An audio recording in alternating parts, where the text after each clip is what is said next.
Good morning, everyone. For today's devotional, we will be focusing on the second chapter of Galatians from verse 1 to verse 10. Then, after 14 years, I went up again to Jerusalem with Barnabas, taking Titus along with me. I went up because of a revelation and said before them, though privately before those who seemed influential, the gospel that I proclaim among the Gentiles, I ordered to make sure I was not running or had not run in vain. But even Titus, who was with me, was not forced to be circumcised, though he was a Greek. Yet, because of false brothers secretly brought in, who slipped in to spy out our freedom that we have in Christ Jesus, so that they might bring us into slavery. To them we did not yield in submission even for a moment, so that the truth of the gospel might be preserved for you. And from those who seem to be influential, what they were makes no difference to me. God shows no partiality. Those, I say, who seemed influential added nothing to me. On the contrary, when they saw that I had been entrusted with the gospel to the uncircumcised, just as Peter had been entrusted with the gospel to the circumcised, for he who worked through Peter for his apostolic ministry to the circumcised worked also through me for mine to the Gentiles. And when James and Cephas and John, who seemed to be pillars, perceived the grace that was given to me, they gave the right hand of fellowship to Barnabas and me, and that we should go to the Gentiles and they to the circumcised. Only they asked us to remember the poor, the very thing I was eager to do. Now, as we've seen in chapter 1, and will see throughout the epistles of Paul and in Acts also, Paul's ministry was always plagued by the scheming false teachers. The Judaizers, wherever he went, they followed his footsteps. No sooner had he planted the gospel in some locality than these false teachers would begin to trouble the church by perverting his teaching. Further, as we have seen in chapter 1 of Galatians, in order to discredit Paul's message, they also challenged his authority as an apostle. There are a few things that are noteworthy here. First, his companions that Paul took with him, Titus and Barnabas. Now, it was not just a mere accident that Paul took both of them. What is particularly remarkable about this is that Barnabas was a Jew, whereas Titus was a Greek.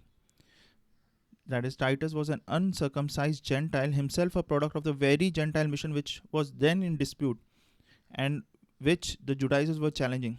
So, taking Titus was purposeful because he was a test case against whom these false teachers were opposing and claiming that he is not saved since he is not circumcised. Second, his gospel, Paul's gospel, which he preached to the Gentiles, he now laid before the other apostles. True, this was not his reason for going to Jerusalem. The occasion of his visit was different.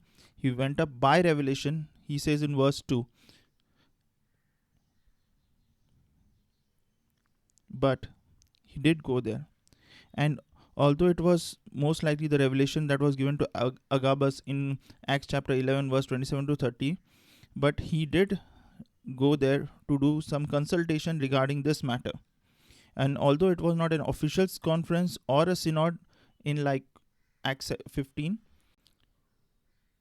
Paul said before the Jerusalem apostles the gospel that he was preaching to the Gentiles, and he says he did it in order to make sure that I was not running or had not run in vain.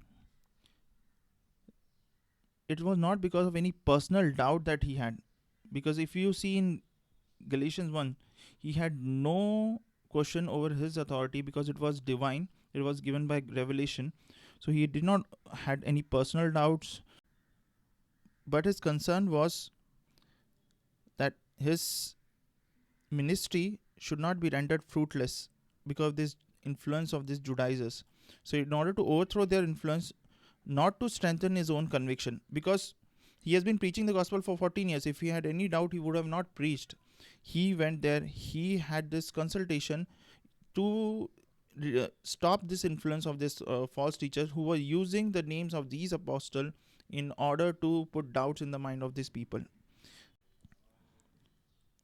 These false teachers were exalting the authorities of Peter, John, and James and discrediting the authority of Paul. in order to spread this falsehood that the gospel preached by other apostles is different. Also, the main aim of exaltation of their status was to use that as an influence and power over this new believers. So it was all power grabbing done by these Judaizers. This we can see in current times also in many churches.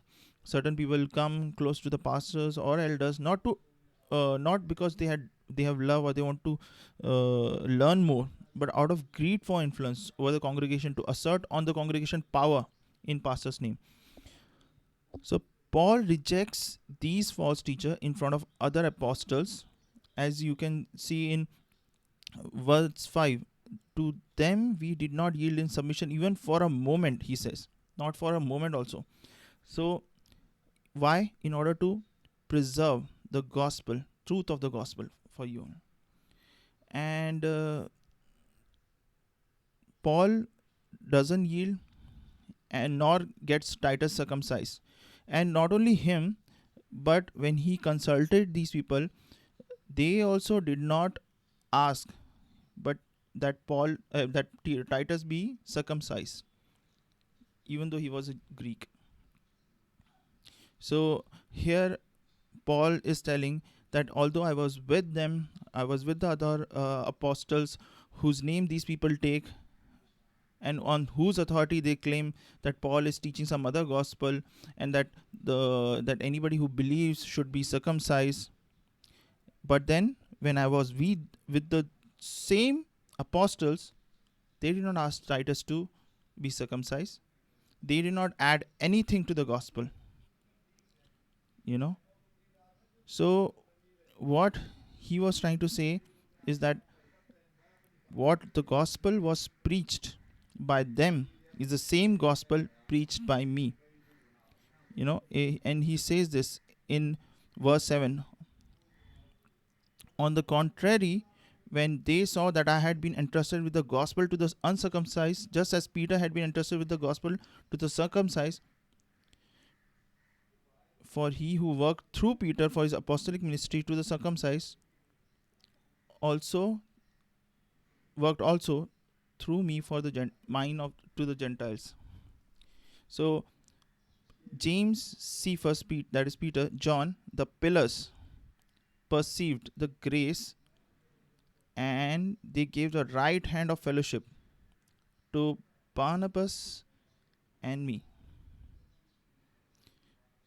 So here he concludes by saying that neither Titus was circumcised, as these people are claiming, plus they gave a right hand of fellowship, and they did not add anything to the gospel. And so the gospel that I'm preaching, they are preaching, are the same. So the only thing that they told was to remember the poor, and Paul was very eager to do the same. So Paul here clearly gives a strong argument, strong reason why the gospel that was preached by him and the gospel that was preached by the other apostle is the same.